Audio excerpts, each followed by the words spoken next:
Hello, this is Alex and Gogo coming at Hello. second episode. Hi, Gogo. How's it going Hello. today It's over there? it is an interesting day to say the least. We have just been chatting before we started recording, and it definitely seems like it's fun times out there in the universe, and some a little bit of a um how do I express myself without using French? Fucked up times out there into the universe. But yeah, that's a topic for I think a different episode. So today, what are we talking about, Alex? So today we're just gonna, pull away from the craziness that's real life, and we're gonna explore a little folklore. I have this story that's kind of like a local legend to me. So my name is Alex, and I live in Eastern Canada, New Brunswick, Canada. And we're going to, it's almost like a Loch Ness monster story. So everybody knows about Nessie over in Scotland, living in that lake supposedly for eons. But it's interesting to know that here nearby there is a lake called Lake Utopia, and they also have their own monster. So I thought that this would kind of be like an interesting little, history. There's some sightings that were recorded over the last few hundred years, even. And we're just kind of going to look into that and ask some questions to the cards to kind of clarify on some of this information that was kind of recorded over, the last couple centuries. So, yeah, it's kind of, something a little fun, something a little different. And yeah, it's very open to interpretation, is what I really like about it. So, I guess I can just dive in with the Yeah, story. Yeah. definitely, because this is a fun one. Because there is a lot of Yeah. debate about the Nessie and the what was it, the other one, Champ from Lake Champlain. What is that, New Oh, York, right? I've mhm. never heard of this one, so I'm interested. So over here in New Brunswick, we're a little bit, smaller populated type of area, but the name of this monster is Old Ned. And the name of the lake that he is in is called Lake Utopia, which is it's the shape of the lake is like a 7 kilometer. It's kind of like a long shape, and it does attach to the Passamaquoddy Bay, which is part of the Atlantic Ocean. Okay, so there is like a waterway that connects them. So the legend goes is around this area there were indigenous people here for millennia, and then the European settlers arrived, right? And in this area, a lot of them were going after wood, like big timbers for like the big like the big ships back in the day. So they would, yeah. So basically, like all the ships around the world were getting lumber from this area back in the day. It was a big like shipping area. So I'll kind of summarize like what the information I found. So long before the European settlers arrived, the Wolastoqey people spoke of a large creature inhabiting this lake. In English, we call it Lake Utopia. So it's kind of always been like lore of them, and they would have passed this story on through the generations. Okay. And then when the settlers came, there were, like I said, people working in the sawmill close to the lake in 1867, and this was kind of like the first recorded account, and they would have had newspapers back there, and it would have been in the local newspaper. So in 1867, sawmill workers observed an eel-like creature rolling in the lake center, but obviously it was like massive, way more Damn. big than an eel should be. Sheesh. And when you think of eels, they kind of swim like a snake, like side to side. So, what they were kind of picturing, or maybe saying that it was eel like, is it was on the surface and kind of going up and down, like kind of almost swimming on its side. And then there were, oh shoot, I don't have the exact timeline in front of me now. Oops. But basically, since 1867, there were a couple newspaper articles about like what it could be. And there's different creatures, that are like in the ocean that could have gone into this lake or could have been from the lake. So some of the accounts, there was another account in the 1880s where there was like a botanist, plant studying dude, that had recorded something that was caught. And when you see the picture of what was in the newspaper at the time, it looks like a giant shark with these legs. Okay. Now, the sharks that we have here are, I mean, sharks can go in anywhere they want in the ocean system, but the sharks that we have here are not typically that massive.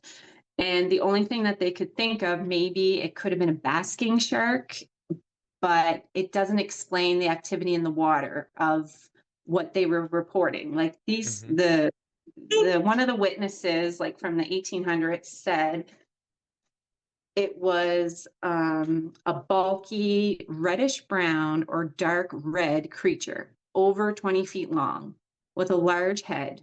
Okay. And then some accounts mention a mouth filled with sharp teeth, and others describe it as toothless. So it's hard to say like if it had teeth or not. But if it didn't have teeth, that would make sense with the basking shark because they don't have teeth. They just eat plankton. So they just have like brushes in their mouth. But they do grow really big. And the other, description with the teeth could be like that eel-like type of thing because eels do have teeth. Now, in this area too, there's this other really large fish called sturgeon. And when I first read the story, I was like, oh, it must be a sturgeon. But sturgeon are more like bottom feeders, and they are long, kind of like an eel, but they're more, what do I want to say? Kind of like prehistoric looking than an eel. Like they're not smooth. They kind of have like platelets that move, but they're not active ever really on the top of the water. Like I think like once a year they might go up and then back down, and then they just live on the bottom. And people do try to fish them, and they're still in the river systems now, but they're not reddish. They're definitely not giving this, and they definitely don't have like that swimming of coming up and down out of the water. So there's a lot of speculations on, what creature could grow this big, number one, but there's no agreement on it whatsoever. So it could be a basking shark, could be a giant eel, could be a sturgeon. Some people even say like a sea turtle that gets stuck in the lake. So, but then, we're not having like a big sea turtle with a bunch of teeth either. So it's really interesting to know. But then when I'm looking at the timeline, there were even sightings up until 1996. Where there were like people out in a canoe. Can you imagine being in a canoe and seeing a 30 to 40 foot, creature swimming vertically up out of the water? I couldn't even imagine. I would never. No, thank you. You would Yeah, not see me in that water ever again. Near that no. water. No, thank you. The interesting part is, Goran, is I never really heard about this monster until just recently, and I have actually swam in this lake before. So there's a small public beach that you can go to in the summer times. And I did have a friend that their family had like a lakeside cottage. So we were, out boating and stuff on this lake. So it is interesting to know that I've swam in a lake that has had monster sightings. And yeah, Is that but exciting or is that terrifying? I kind of want to go back, to be honest. I kind of No. want to. Okay, well, we will answer the question whether it was a monster or it wasn't. So after that point, yeah, okay, we'll see. We'll see. And the other cool thing too is that I read was in the 1940s during World War II, nearby to the lake, there was a huge Air Force base that was built, lots of buildings built, and there was hundreds of thousands of pilots that were coming there to learn how to basically fly bomber planes.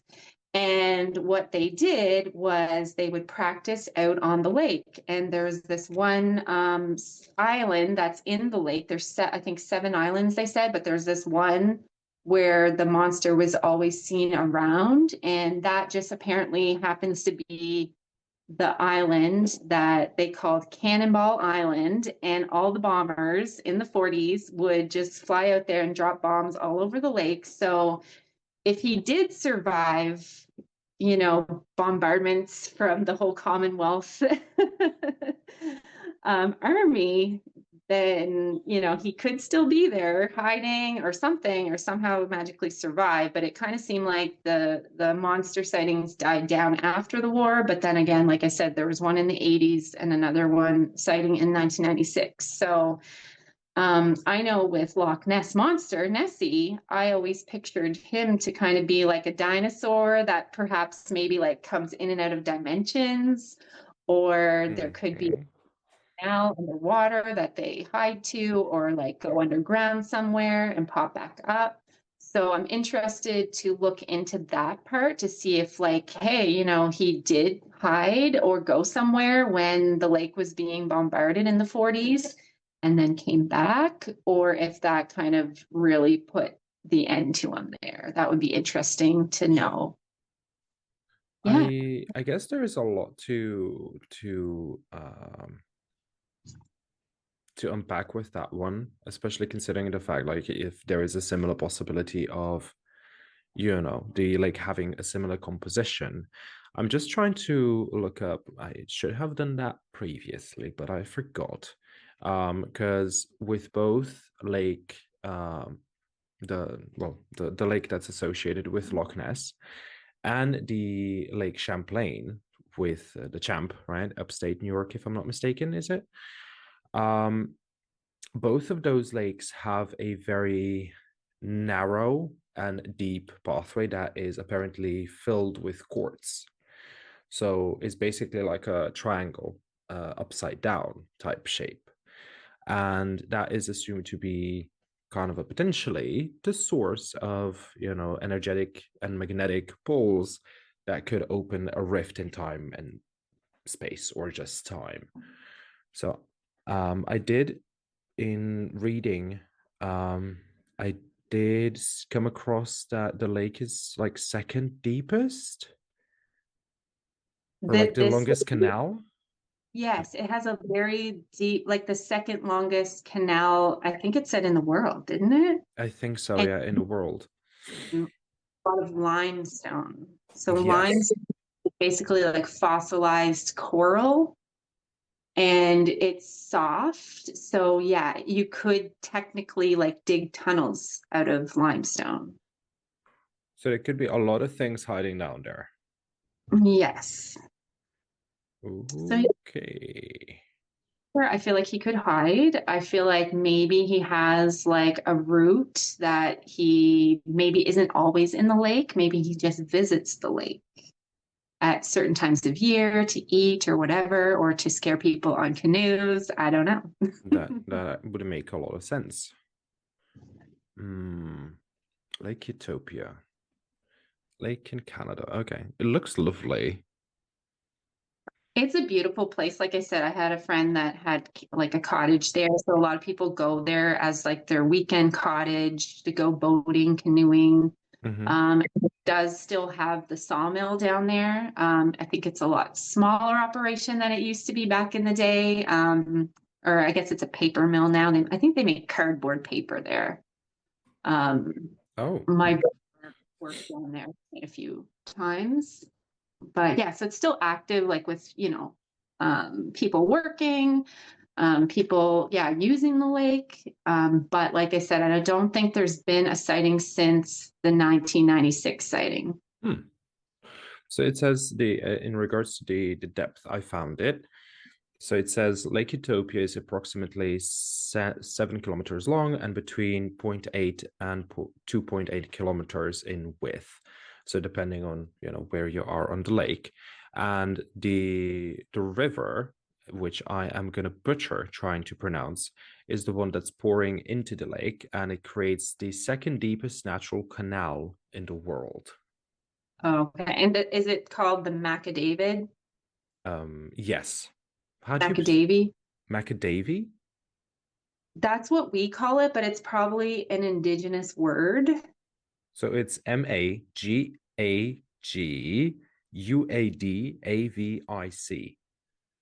Yeah. Okay, like I was not like I'm gonna just butcher that, and somebody's gonna be like, "Why do you say things like that?" I'm not gonna deal with that right now. Yeah. So that's how it's spelled because it is like has an indigenous name, but Okay, people around here like myself, we just call it the Macadavy. okay. I I I'm Got just the trying right. to not offend anybody, so I'm not gonna even try and say it because of course I'm just gonna butcher it. Um, I love how the islands have very fun names. When you sent me that article, and I'm like, Big Island, Small Island, Duck Island. I'm like, okay, why Duck Island? Because somebody saw some ducks on it. Yeah. Like, okay, fun. Very literal and very to the point. And I'm like, okay, I do not mind it. Well, Um, there's Ball Island, and I think it's because they kept dropping cannonballs on it. Yep. That, I mean, it makes sense. It's very straightforward, gets to a point, and it lets you know exactly what it is. I like it. I think All in a right. world of confusion, we need a little bit of straightforwardness. There you go, Canada. um, I guess should we what should be the first question? Like, was it a monster? Yeah, Or was it like like a sea animal, sea creature? okay, these are interesting cards to get because I was just trying to get like the energy of the creature. Like Yes. what's the energy of them in that lake? And this is really interesting because I got this card that says journey and then this card that says door to value. And like it looks like a Oh, door. It reminds me of the canal. yeah. And it's almost like he's journeying in there because it's valuable. Like I mentioned before, like to go feed. Like he's probably like just pops in there at a certain time of year when a certain type of fish is mating or breeding or whatever, or animal that they like to eat. And it's like he's kind of like taking the opportunity to journey in there. But it has this door card. So I do feel like it's a way that we can't see. Because the door is upside down on this card. It's coming in reverse, so it makes me feel like the way that he gets in there is not visible to us or not known to us, but it's like he sees, this valuable way, like valuable door, sorry, to get into the lake. Yeah, because it's like a lot for him to eat, and yeah, so it almost makes me feel like he doesn't like live there full time. Mm-mm. It's just like at the opportune time. Yeah. So I asked the question, what was the like basically the energy, like the same thing at the time that it was seen. So around that, huge spotting in the late 1800s. And the first card that I got was actually Seven of Cups. I don't know if you can see that while it's a bit dark. Seven of Cups. And then I got the Ten of Pentacles and the King of Swords. Okay. Ten of Pentacles with like this little dragon atop a hill, and then the king is like this elf just thinking in deep thought. Uh, And to me, it sort of feels like you mentioned like mating. I feel like this could have been, I would say, since you got the king, more maybe a male of its species, driven by mating, but sort of finagled his way in there and confused because of the Seven of Cups. It's like that, too many different options, and maybe went the wrong way and then just continued, like maybe too big to turn around actually, and just had to swim into the lake because there was no way back the way that the way that it could. Because isn't it isn't it fact that sharks can't swim backwards, right? yes. Yep. So if it was like a basking shark, which would make a lot of sense, since it's huge. Like, isn't that's the biggest shark alive today? Yeah. Yeah. Megalodon cannot exist because you would see it. I'm sorry to crush like the conspiracy theories, but it could not be, because we would see it, and it can't live that deep underwater. So just off track, but um, I'll probably go with like we can ask more, and I will like what the actual animal would be, but it feels like something that would have been lost, and probably a little bit like out of the loop of its normal instincts because of like the mating call and feeling that instinctual drive to mate. Um, but yeah, it feels more so lost than anything else. Okay. Yeah, I get that. What else could we ask? I guess like maybe this is like a pendulum question. Like, should we go through like the different species of animal and ask the pendulum? And I do have yes or no cards too. I can try. Yeah, I just need to grab my pendulum. I'm unprepared. It, um, an amphibian, like what is it mystical? Is it dimensional? Like maybe we can get into those questions. Yeah, sure. I will be right back. I just need to grab my pendulum. Oh yeah. So I have my pendulum. So what did you say you wanted to do with the species? What was the first one? We'll ask a few questions. So let's ask like, is it shark Okay. like? Okay. Is it a shark animal? Mm-hmm. So we're focusing then on the sightings that were in the 1900s, or like all of the sightings? Uh, yeah, so this one would be like the late 1800s where they put that 1800s, sorry. picture of what looks like a basking shark with dog-like legs. Okay. Believe it or not. So like, what is a shark is what I would ask. Okay. Let's see. I gotta know for that. I'm also getting a no with the pendulum as well. And then what about eel? So let's ask about like if it was eel. Mhm.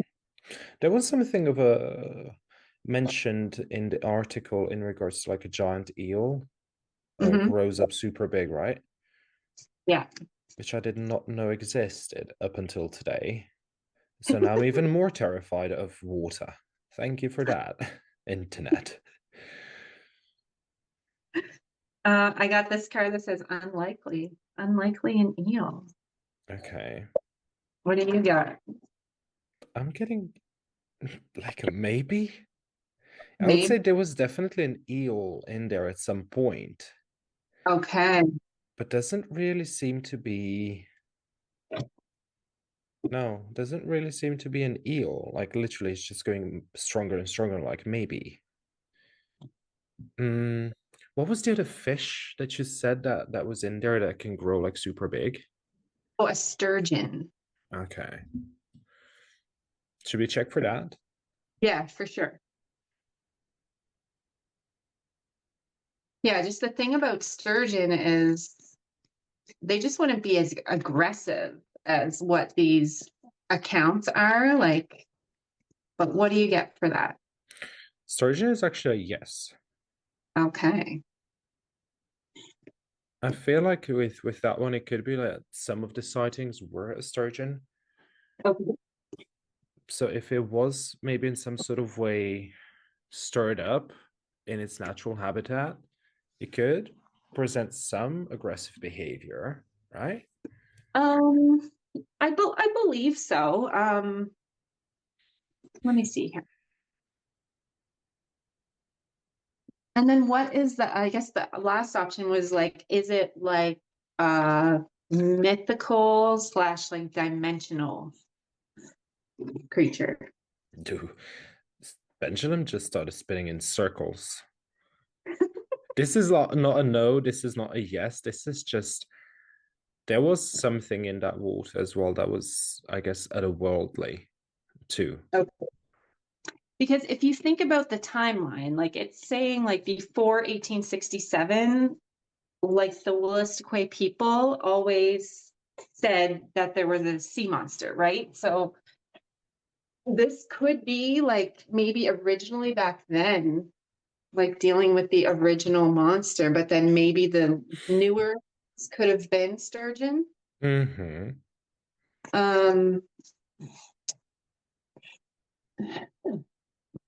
Sturgeon sometimes come to the surface, this is on Google, and can leap out of the water for various reasons. While the exact reasons are not fully understood, um, courtship, shedding eggs during spawning, escaping predators. So there are reasons that they would jump out of the water, but not necessarily like chase somebody, you know? Yeah.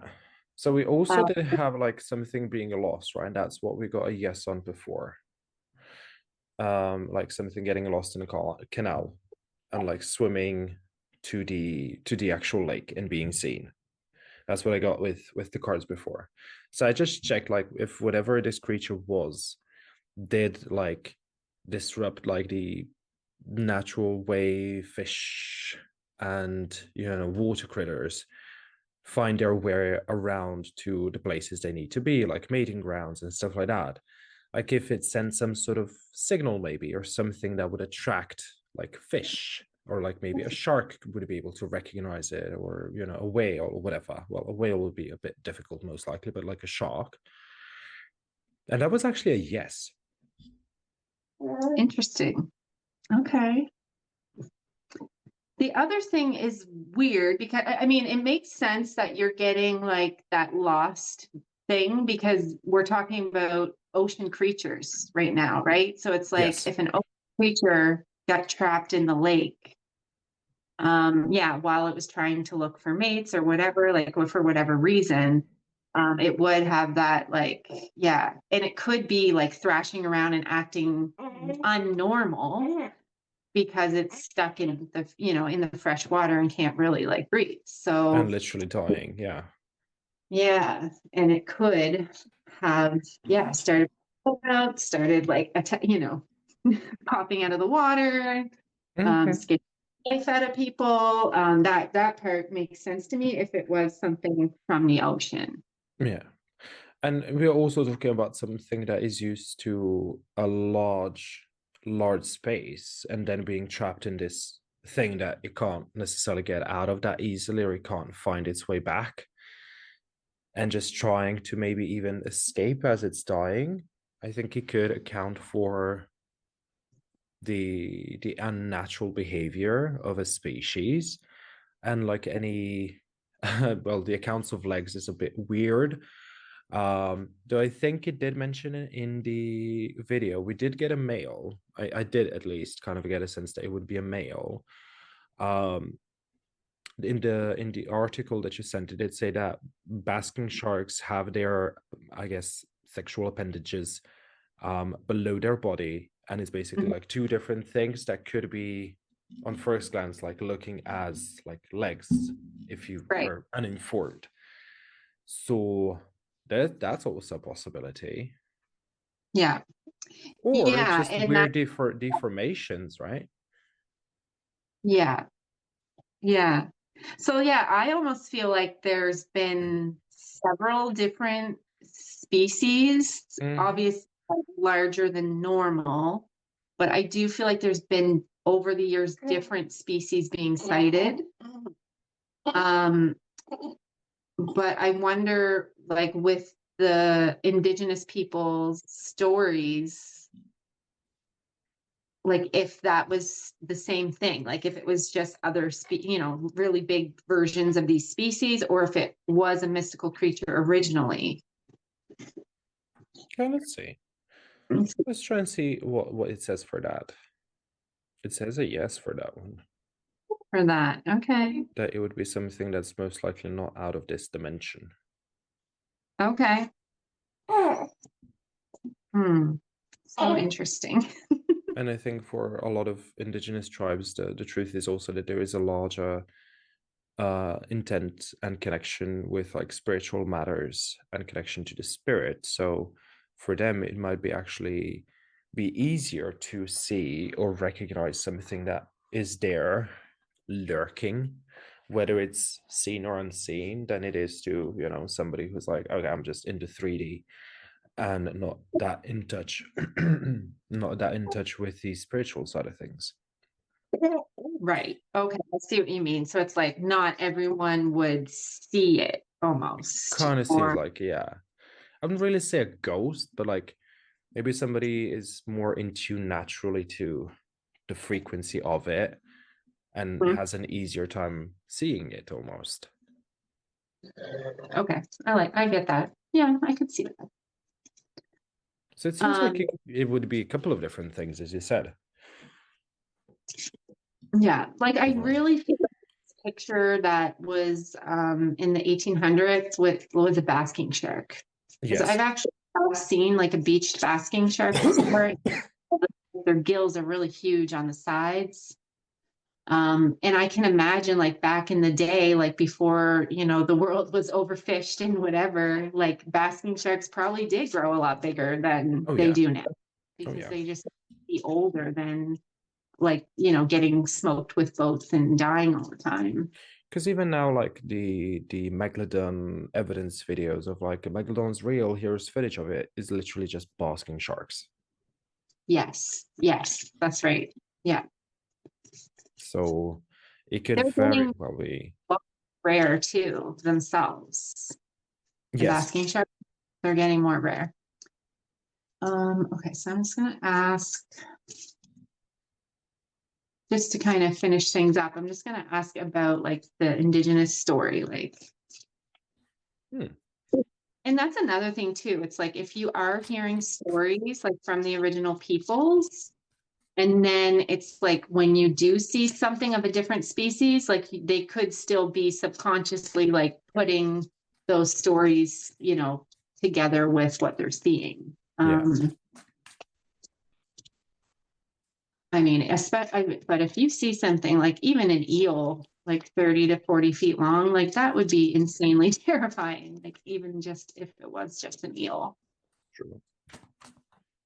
But you also have species that went extinct in the last, what, 100, 200 years.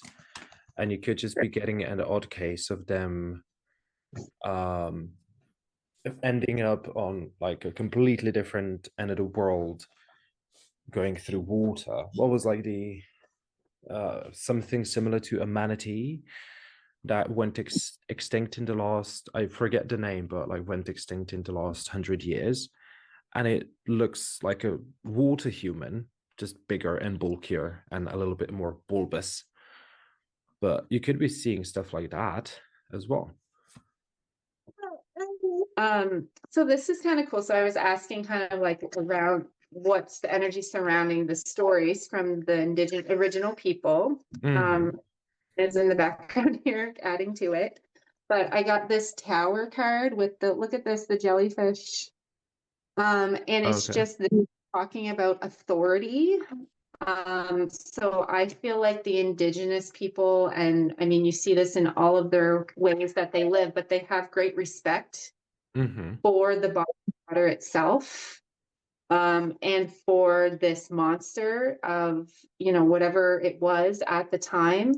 So even like when you have respect for, life and for what your environment is, I think the monster at that time would have also felt that connection with the people there. And it's kind of like giving me this like mutual respect kind of energy.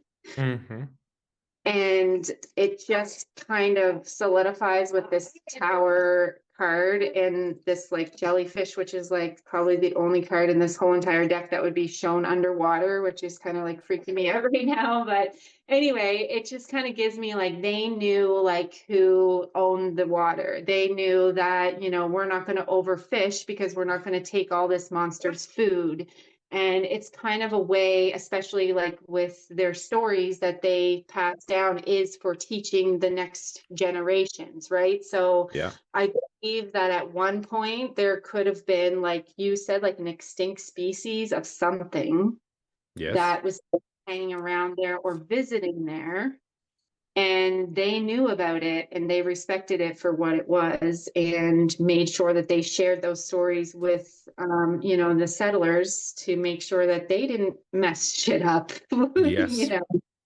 But I'm sure they still did. I mean, that's just the case for Yeah. humans in general. So it's interesting that you mentioned that, because I also just pulled some cards to kind of a close off on what we were talking, and I got the Judgment, Okay. which, not bad. It just definitely seems like that aspect of mutual respect as and a sense of understanding, as well as the Two of Cups, which is definitely like a partnership, an agreement, and a sense of Wow. like we get each other. And you were just, as you were saying that, I was literally pulling the card out, and I'm like, I want to scream, like, yes, yes, yes, yes, yes. The first one, which is also freaking me a little bit, freaking me out a little bit, is I got the Temperance. And in this deck, it is the only card that has this particular perspective, because the Temperance is underwater. It's not the only like watery card, but you're looking at basically this sea creature woman looking Wow. looking from the water up at you, and it's the only card that has that type of perspective. Wow. And Temperance, the balance of water and fire, but I think in this case earth, the respective people on earth, and people on land and in the water. And then even the Two of Cups, the woman Mm, is going into the water, into murky waters. that's You can only see crazy. half of her, and that comes Yeah. right after Temperance. There's definitely some shenanigans going on in that lake. I need to go back. I'll let you.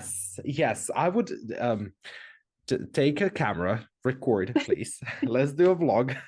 It's gonna be a vlog episode, but just make sure that you're not going like in too deep. Like stick to the shoreline until you're safe and sure that there is nothing lurking at the bottom.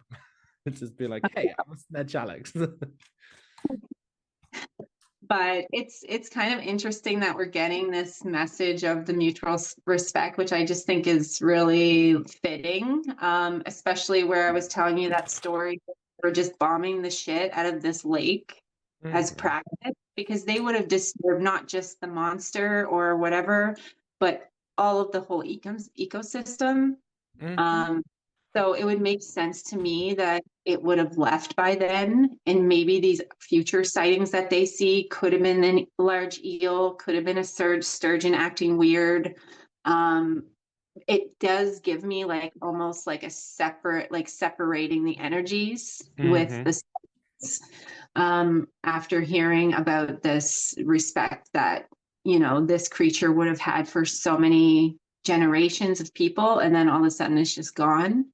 And I feel like he would have been also gone then too, but Yeah. it's just And it also makes sense that the shape of the lake would also change with the bombing. So if you had like a situation that the lake had some sort of shape, or the bottom had a shape, or the canal had a shape that would be viable for some sort of interdimensional travel, or something that would support that, and then getting the shit bombed out of it and changing the actual structure of land could also have the effect in just that no longer being the possibility, and then just a random amphibian or a fish being there like hello, saying hi, and people being like it's a monster, whilst it's just a fish chilling. yeah, I get that. I would agree with that too.